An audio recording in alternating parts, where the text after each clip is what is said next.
All right, welcome back. Lots to talk about today, and there's certainly lots going on in Washington. A lot of shaking and baking, a lot of moving and grooving, a lot of people changing their positions as quick as they got them. They got a new one.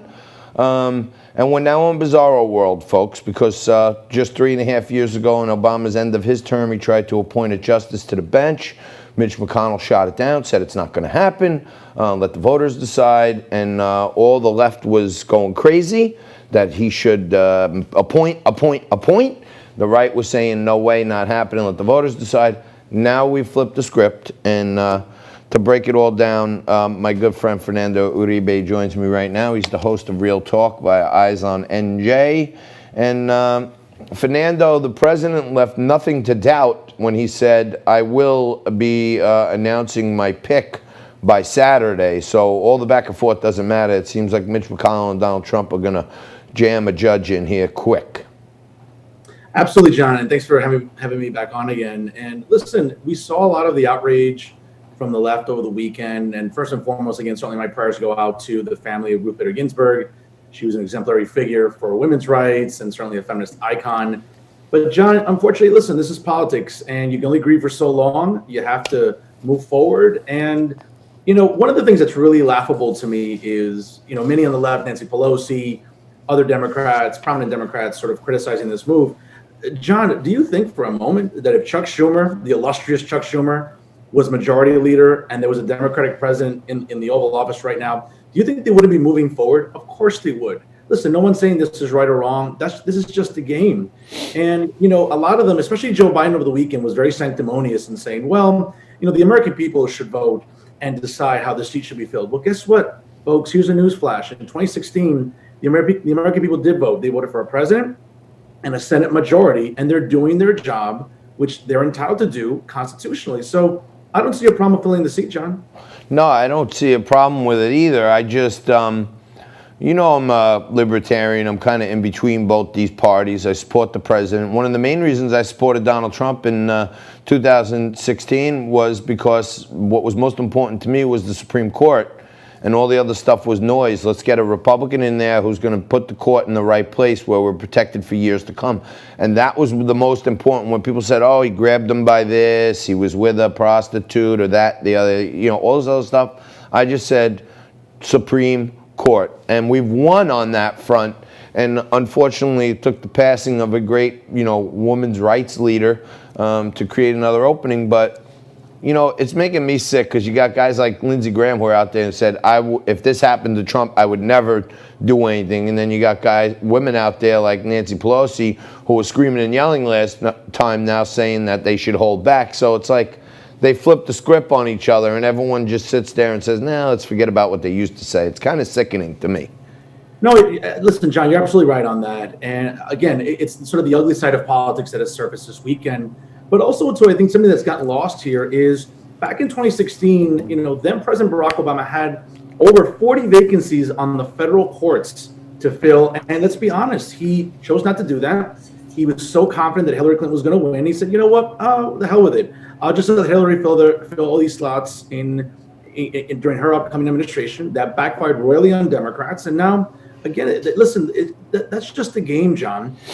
Donald Trump won. He chose to fill dozens and dozens of federal vacancies with very good constructionist judges, and the left is upset about it. You know what? Hey, they snooze, they lose. It's that simple.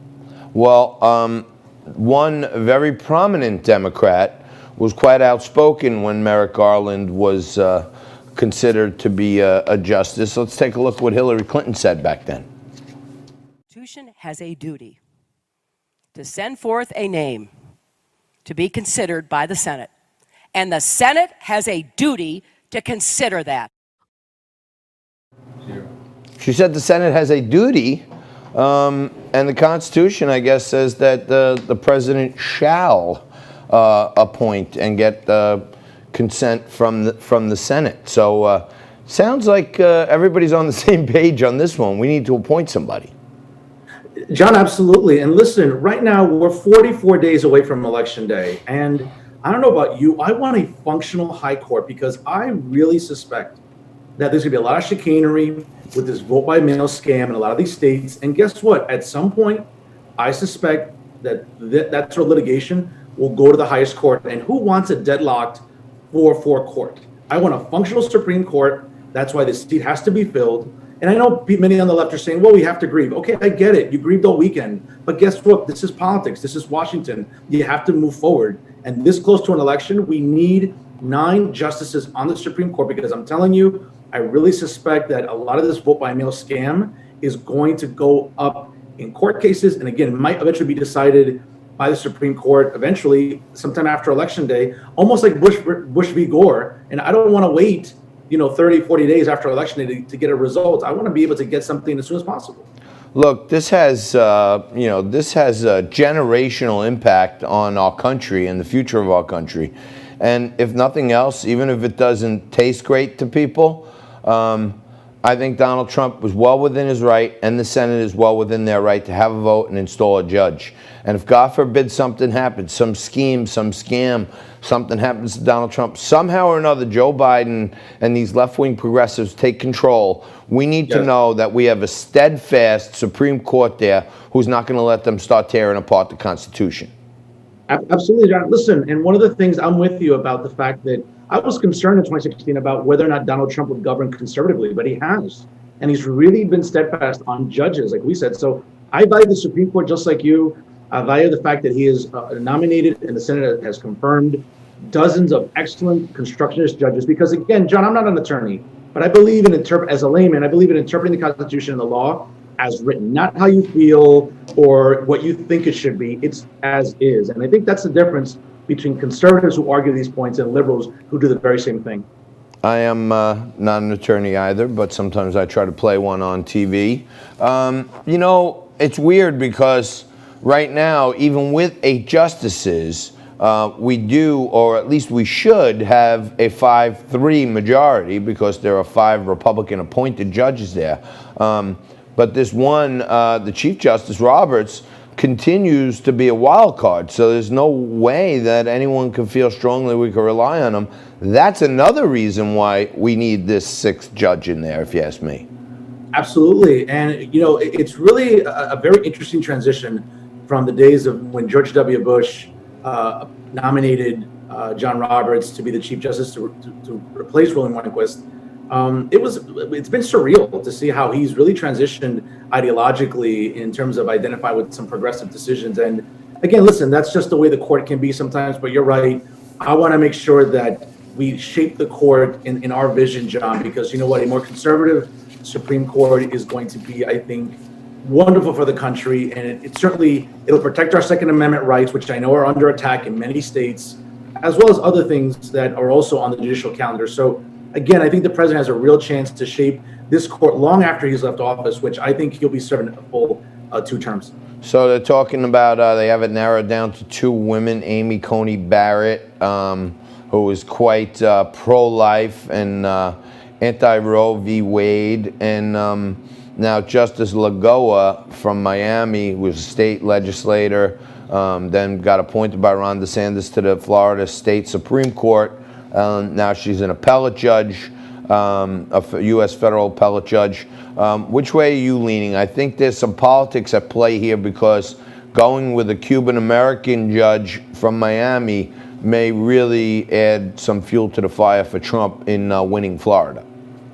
I would argue the same. And again, I think these are 2 very accomplished jurists.